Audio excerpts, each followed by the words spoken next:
Boreal Televisión presenta.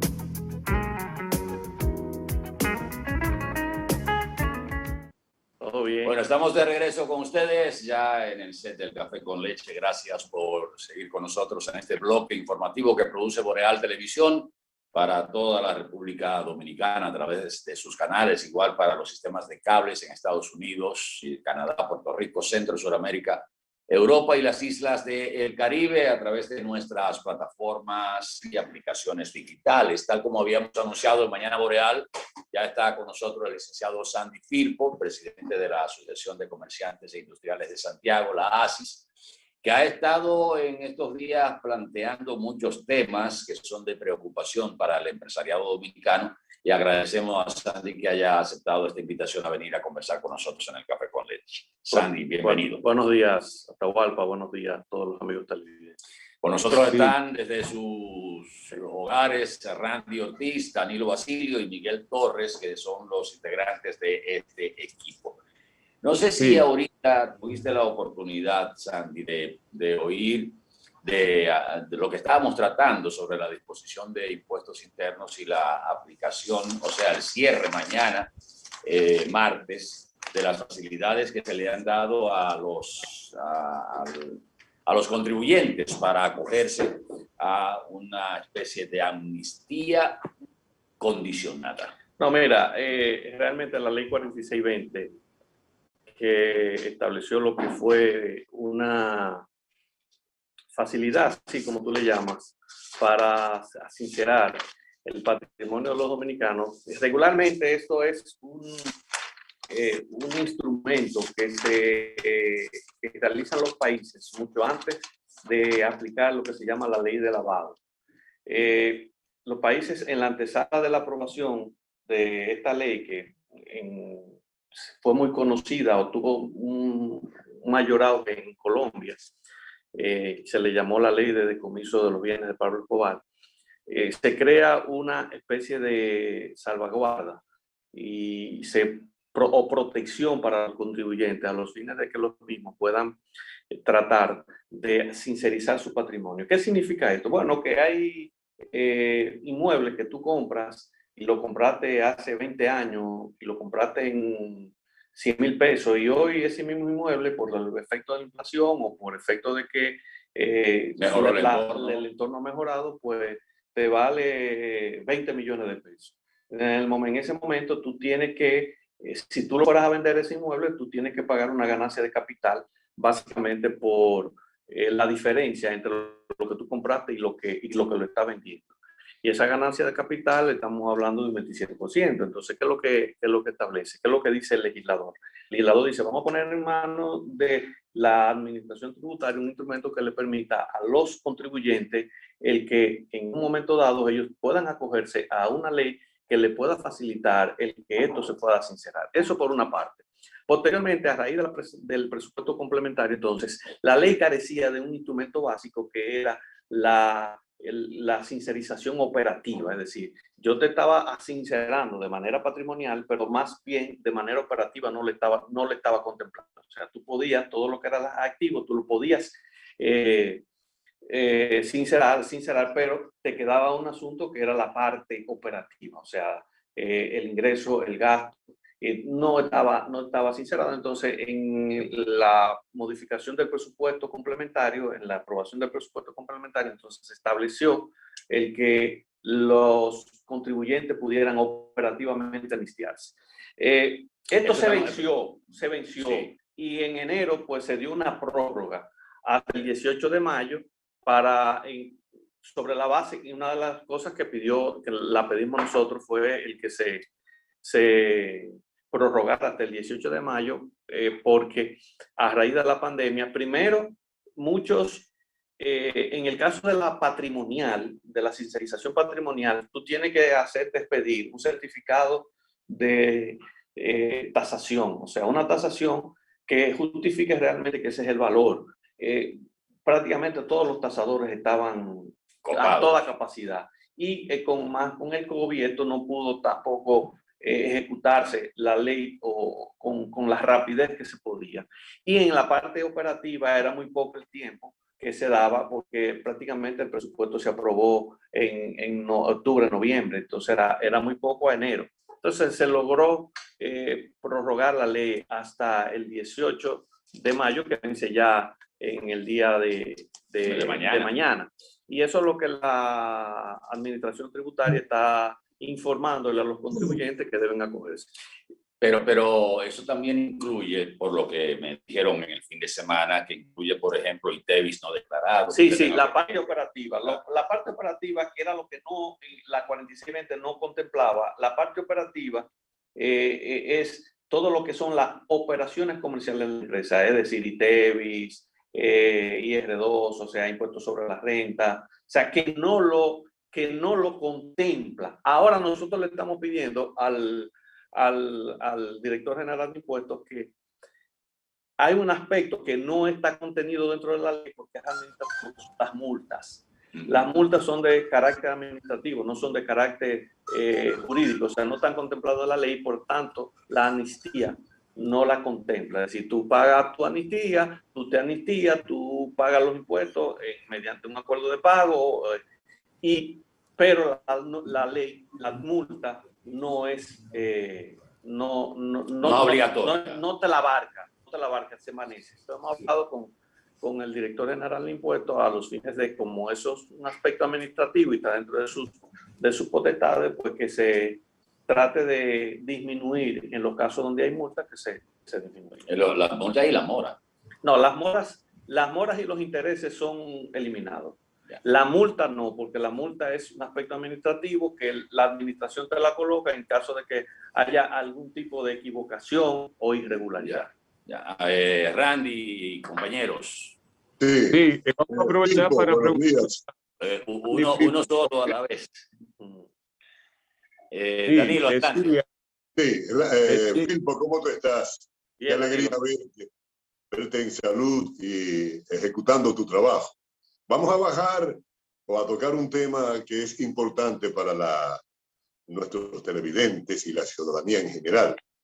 En estos momentos estamos asistiendo a una alza inesperada de los precios de los artículos de primera necesidad, donde también se incluye el precio de los materiales de construcción. Lo de la canasta familiar se justifica hasta cierto punto porque algunos teóricos plantean que los commodities en el mercado internacional han aumentado de precio por las razones que fueran. Pero en lo que respecta a los precios de los materiales de construcción, no toca los commodities. ¿Hasta dónde tú entiendes que existe algún dejo de especulación en los precios de los artículos de primera necesidad y los precios de los materiales de construcción? Mira, esta pandemia creó una situación bastante difícil en términos de la adquisición de materias primas.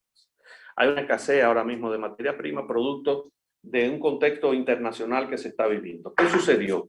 Que hay muchos países de Europa, Turquía, Israel, que tuvieron que cerrar por la pandemia, que son grandes productores de materia prima. Esta demanda de la materia prima de esos países se corrió a China y a los países asiáticos. Y a esto tú le sumas que en Asia prácticamente en muchos países no hubo pandemia, o sea, no cerraron la economía.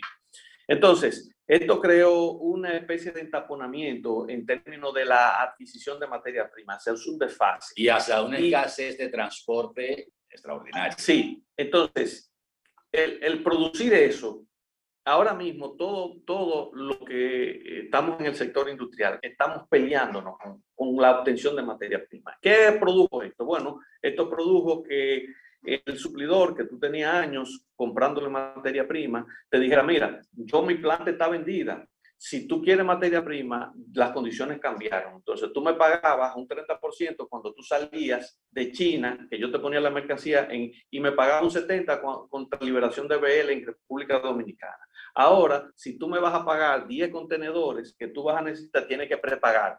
¿Por qué? Porque yo tengo personas de Turquía, personas de Corea, que plantas en Corea, en Estados Unidos, que me la están pagando descontado. Entonces yo no te puedo dar otras condiciones. Entonces cambiaron las condiciones. Esto conlleva a mayor financiamiento, porque tú vas a tener que buscar más dinero para suplir la misma demanda. Al buscar más dinero para suplir la misma demanda y esperar más tiempo, entonces eso te va a crear un costo financiero que se va a agravar en los próximos días cuando Estados Unidos empiece a lanzar los 3.000 billones de pesos que va a lanzar, porque esto va a hacer que la industria norteamericana se vaya a restablecer. Al restablecerse la industria norteamericana, va a aumentar la demanda, entonces van a haber más empresas detrás de materia prima, lo cual va a crear mayor inflación de la que hay hoy en día.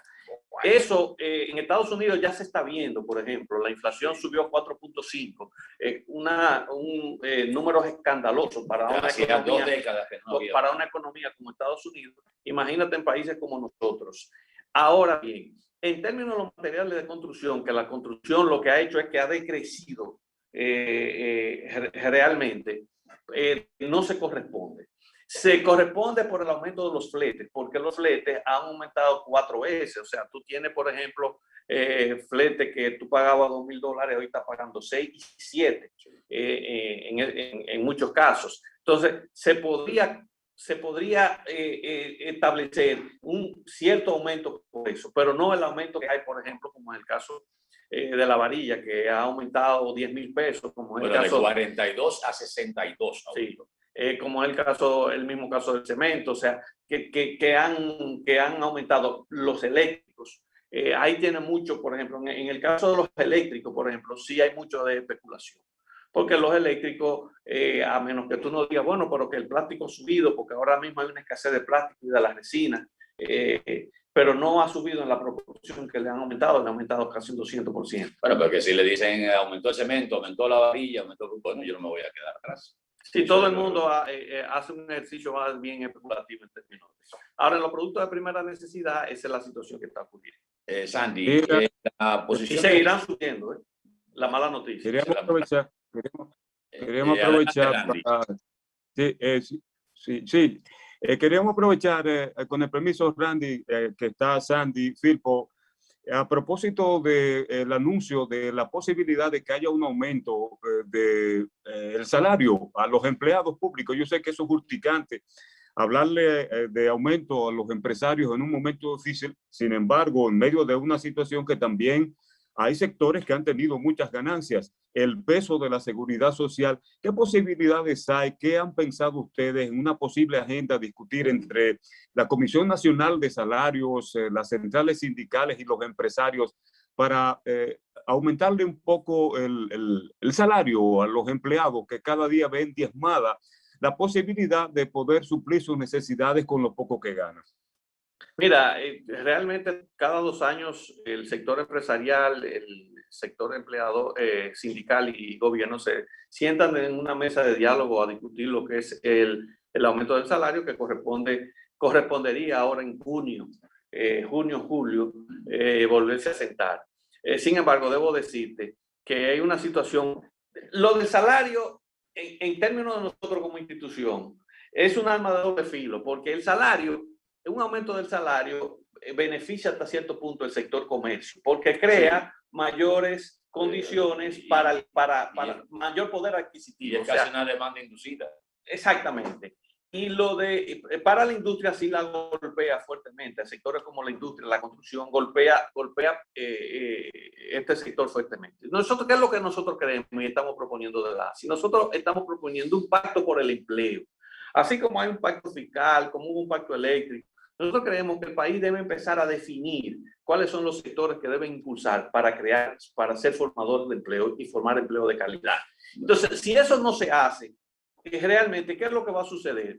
Bueno, este año se va a aumentar, los últimos aumentos de salario han estado entre un 7 y un 15%, se va a aumentar un 15% y eso se lo va a comer la inflación. Porque ¿cuál es la situación? Que cuando tú aumentas por encima del 10%, todos los estudios han indicado que cuando tú aumentas el salario por encima del 10%, al final no está aumentando nada porque la inflación se lo traga. Entonces, y es más grave la situación. Es mucho más grave la situación. Eso no lo entienden los empleados. ni mucha gente lo entiende. No entiende que el producir un aumento salarial que pueda ser superior al 10%, 12%, esto lo que hace es que te traga el poder adquisitivo. Y al final de cuentas, cuando tú neteas lo que tú comprabas y lo que tú compras con ese salario hoy, realmente tú, a nivel de efecto de inflación,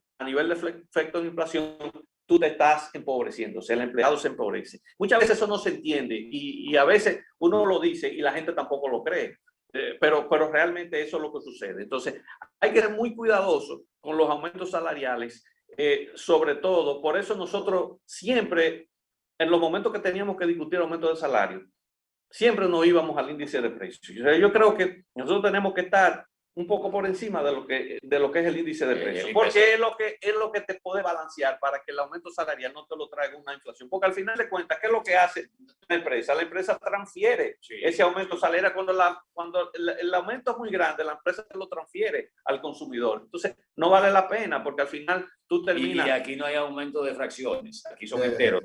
Sí, entonces, ¿qué es lo que pasa? ¿Qué es lo que sucede? ¿Y por qué yo hablo de un pacto por el empleo? Y debiéramos aprovechar esta coyuntura de pandemia para hacerlo. Porque fíjate qué sucede. Tú realmente tienes un aumento salarial, pero lo que el empleado percibe por sí no es lo que tú estás aumentando. Cuando tú aumentas, por ejemplo, el salario mínimo ahora son 24,000 pesos, no son 17,800 y pico. ¿Por qué? Porque tú tienes, República Dominicana tiene el costo laboral más alto, el pasivo laboral más alto de América Latina. Nosotros estamos en un 64%, o sea, por cada peso que pagamos hay 64 centavos, que el empleado no lo ve, pero que se paga porque va a otros, va a la seguridad social, va al pasivo laboral, va a la cesantía, Entonces, eso no se ve y tampoco se entiende. Entonces, tú se le explica muchas veces al empleado y el empleado no lo entiende. O sea, yo te estoy aumentando, no te estoy aumentando básicamente el salario nominal. Yo tengo que distribuir mi salario sobre la carga laboral que tengo. Y si realmente hubiese un pacto por el empleo, nos pusiéramos de acuerdo en ese 64% que hace que la República Dominicana sea menos competitiva y se crearían figuras novedosas que pudieran darle seguridad al empleado, pero también recibir más, porque si tú le pones a un empleado, usted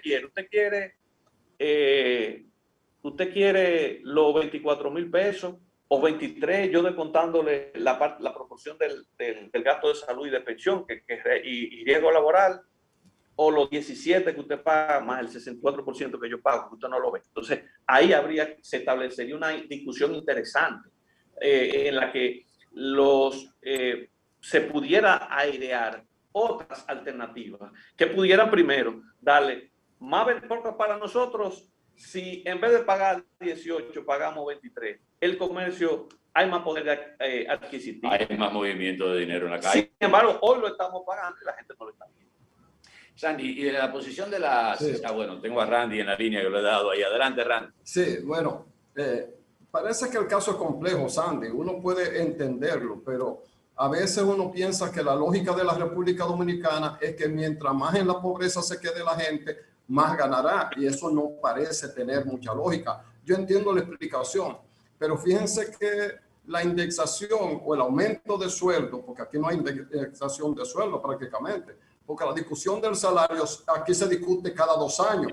Quiere decir que hay un año que el trabajador casi regala en términos de indexación, cuando todo el mundo ajusta sus precios por año, pero el sueldo no se ajusta por año, sino cada 2 años. Y el otro elemento es que, bueno, ¿cuál es el porcentaje de gente que tiene que vivir con menos de 20,000 pesos mensuales?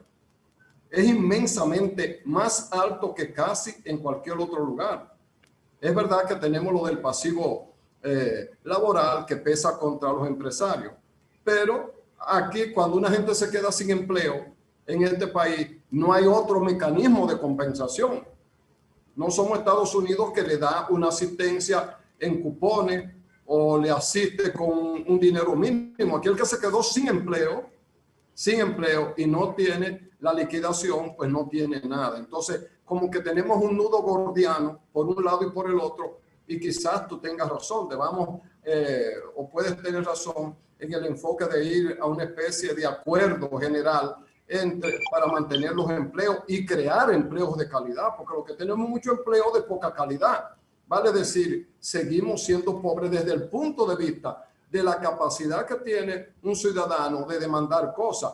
Los propios empresarios van a crecer menos, porque si la población tiene menos dinero para demandar cosas, ¿cómo nos vamos a enriquecer como país? Eso por un lado, y si te es posible, ¿qué recomienda que debe hacer el gobierno para paliar en la medida de lo posible los efectos del alza del costo de la vida en los sectores más vulnerables? Mira, el tema del empleo es un tema que podríamos durar horas debatiendo, sí, porque es un tema, es una deuda histórica que tiene el país. El país lamentablemente ha creado empleo de acuerdo a condiciones coyunturales muy específicas. O sea, no hay un plan de desarrollo que podamos hacer, no hay impacto por el empleo como hay en otros países que aún tienen mucho desempleo, como es el caso de México. Yo creo que República Dominicana ha podido bajar su nivel de desempleo, lo bajó antes de la pandemia, estaba más o menos un 11%, producto de acciones. Hay que entender también, en términos de la inflación, que la República Dominicana ha tenido el costo inflacionario histórico más bajo del mundo. Nosotros en los pasados 4 años tuvimos la inflación más baja de toda la historia de la República Dominicana. Acompañado de un crecimiento. Y acompañado de un crecimiento sostenible que anduvo entre el 5 y el 7%. Esta pandemia, pues, eso significa el potencial tan amplio que tiene la República Dominicana y que es un país que está en franco desarrollo, que hay a diferencia de otros países, por ejemplo, que están estancados y no crecen y su nivel inflacionario es muy alto. Sin embargo, el mismo hecho de tú dices, vamos a crear empleos por calidad. Lo primero que tienen que hacer los países es disminuir el desempleo. Luego que eliminan el desempleo, entonces proceden a crear empleos de calidad. Porque el empleo es un derecho humano. Y aquí tenemos un factor preponderante que realmente es vamos a decir, el desempleo encubierto que ha empezado a preocupar los países, a todos los países, que es la informalidad. La informalidad es una especie de desempleo encubierto. O sea, es el disfraz del desempleo. O sea, hoy, por ejemplo, tenemos un 50 y pico % de informalidad, lo cual son cifras alarmantes que deben preocupar a cualquier estado. Porque el hecho de tener la informalidad a esos niveles significa que hay gente desprotegida de salud, desprotegida de pensiones, desprotegida de sus derechos, porque el empleo es un derecho humano. El empleo ha dejado de ser un tema exclusivo para algunos sectores y se ha convertido en un derecho humano que es realmente. Ahora bien, ¿qué te quiero decir con esto? Que si realmente nos ponemos a analizar, vamos a decir, la calidad del empleo en estos momentos, nosotros estamos conscientes que nosotros quizás no tenemos los empleos a la calidad que debiéramos tener, pero primero debemos resolver el problema del desempleo y el problema de la informalidad. Esos son los temas que se están convirtiendo en un flagelo hoy y que debemos empezar a resolver. Ahora bien, en términos de la inflación, yo debo decirte que los mercados crean niveles especulativos. Hoy se han creado a nivel internacional muchas, para tú conseguir una materia prima. Mira qué sucede, mira qué dato más importante. Tú sabes por qué es los altos niveles de falsificación de alcohol, independientemente. Oye, no quiero eximir a las autoridades de sus responsabilidades, porque esto ha pasado en todo momento, pero ahora se ha acentuado más. Fíjate qué sucede. Tú tienes empresas, por ejemplo, como, para decirte una, Brugal. Brugal le despacha a Almacenes Atahualpa 1000 cajas de ron, que era lo que le compraba semanal. Hoy le está despachando 200. ¿Qué pasa con ese almacén que te está despachando 200? Que el colmadero que le despacha 10, le tiene que despachar 2. Entonces aparece un creativo y dice, mira, yo conseguí 10 cajas por la izquierda. Pero Brugal no te despacha porque tiene escasez de materia prima. Lo mismo que pasa con cervecería, lo mismo que pasa con Coca-Cola, que te están racionalizando los pedidos. O sea, te están limitando la cantidad de compra. Entonces, ¿qué sucede? Aparece ese creativo y te dice, yo tengo 10 cajas del colmadero para no dejarla de vender, te llevan la primera caja, te la llevan bien, tú la destapas, está bien, entonces le compras las otras 9, pero las otras 9 eran falsificadas. Entonces, eso es lo que ha producido ese problema que hay hoy en día, que se va a agravar, que lo dije, se va a agravar en la medida que la economía de Estados Unidos empiece a reactivarse. Cuando empiece ahora a reactivarse la economía y la industria norteamericana, esto va a ser un problema. Ahora, la gran, vamos a decir, la buena noticia es que esto será momentáneo y que ya pensamos que al año que viene ya esto esté resuelto y los mercados vuelvan a subir. Aquí lo que sube no baja, ese es el problema, Sandy. Yo sé que tú tienes... Bueno, pero la fuerza del mercado tendrá que hacértela bajar. Mira, porque no se puede vivir en un sistema inflacionario. Aquí nosotros tenemos el mercado tiene un gran poder. Tiene un gran poder de compra y el producto muchas veces cuando se queda fuera de precio, la gente no lo demanda. Fíjate que ahora mismo, señores, vean lo que está ocurriendo y hay un estudio que nosotros tenemos donde se está viendo el gran crecimiento de las marcas blancas. Pero básicamente es porque la gente no está buscando marcas, la gente está buscando economía, calidad, pero acompañado de la economía. Por eso tuve muchos supermercados que se han llenado de marcas blancas. Sí. Mira, no quiero, yo sé que tú tienes compromiso ahora, pero no quiero dejar pasar conocer la posición de ustedes, de la ASI, o de Sandy Filpo en particular, sobre el pacto fiscal que se ha estado hablando, de que es necesario, que no es imprescindible, que es impostergable, y otros sectores que plantean que en medio de esta situación no es lo más recomendable. Mira, ha sido una aspiración nuestra de la ASI, y yo creo que el propio sector empresarial, de que los diferentes sectores se sienten a concretar un pacto fiscal. Así como nos sentamos y vimos el pacto eléctrico, hay la necesidad de esto. Yo creo que el país saldrá beneficioso de esta situación, porque no es solamente discutir los ingresos, es en qué tú gastas eso. Y discutiendo lo que tú gastas eso, señores, yo te voy a poner un ejemplo de este gobierno, de ahora. Hay instituciones que solamente con la apertura que ha tenido compras y contrataciones para regular las compras, para no hacer de las compras del Estado un acto exclusivo de un grupo. Un botín. Un acto exclusivo de un grupo. Hay instituciones que se han economizado, con el caso de educación, 2.000 millones de pesos. ¿Tú no sabías que con la compra de la tecnología, de los equipos tecnológicos, educación se economizó 2.000 millones de pesos? ¿Tú no sabías que con ese, de 15 personas que ganaban, subieron a 130 prácticamente los oferentes que ganaron licitación? ¿Por qué? Porque tú has creado una dinámica de mucho más competencia. Al crear una dinámica de mucho más competencia, tú vas a tener un sector menos exclusivo y entonces te vas a poder economizar. Entonces, esa situación quiere decir, evidencia que si hay una buena calidad de gasto, el país, señores, el país dio para todo lo que se han robado. Sí. Y todavía estamos vivos. 500 años entonces si logramos, y yo creo que el presidente en eso está, y yo voy a decir algo que me dijo Nicasio Pérez. Nicasio Pérez, yo le decía a Nicasio, viendo la licitación, le digo, Nicasio, de 15 a 130 en educación, de 20 a 600 en INAVIE, licitante, de 40 a 800 en el INVI, en las construcciones de casa, de los cuales ganaron también los que habían ganado siempre, ganaron, pero te ganaron lotes, en vez de ganarte lotes de 3.000 millones, te ganaron de 200. Sí, se repartió. Entonces tú, me decía él, algo que yo he dicho, y lo digo porque es un dato que hay que, dice, mira Sandy, si la cabeza no coge, es muy difícil que el de abajo coja.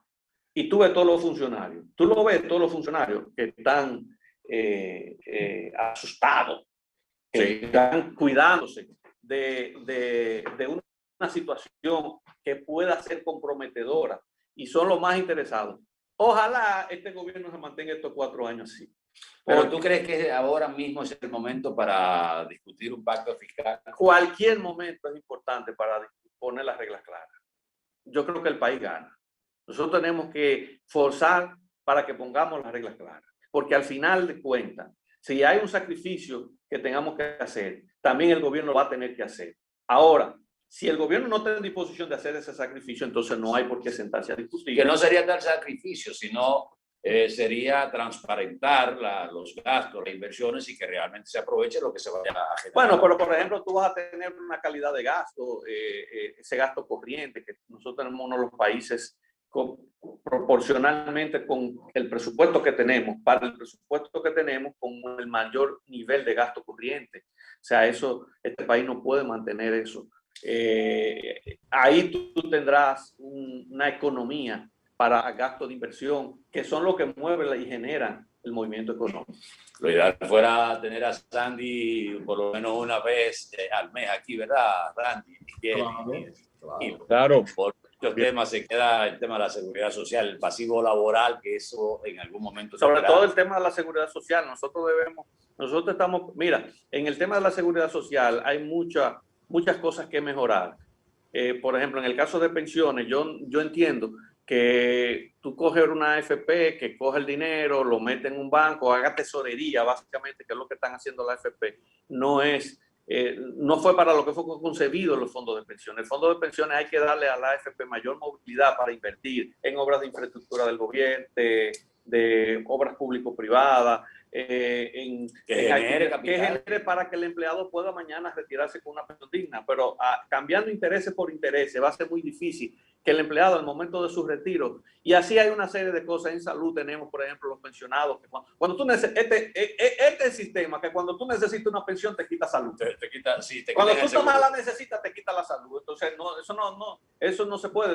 Pero fueron cosas que se le fueron a la ley y que la ley no contempló en su momento. Sandy, muchas gracias por estar con nosotros. Sí, robamos un poquito más de tiempo de lo previsto, pero hay demasiados temas para tratar. Gracias por estar con nosotros. Gracias a usted. Sandy Filpo, presidente de la Asociación de Comerciantes e Industriales de Santiago, la ASIS, ha estado con nosotros en este Café con Leche. Señores, gracias. Buen inicio de semana laboral. Que el día sea productivo con la gracia de Dios. Feliz resto del día.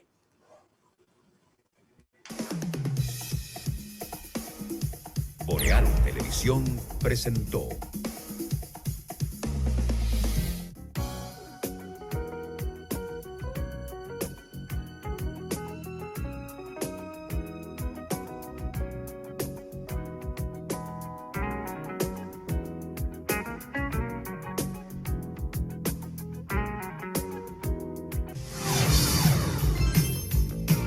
Estás viendo Boreal Televisión, voz dominicana.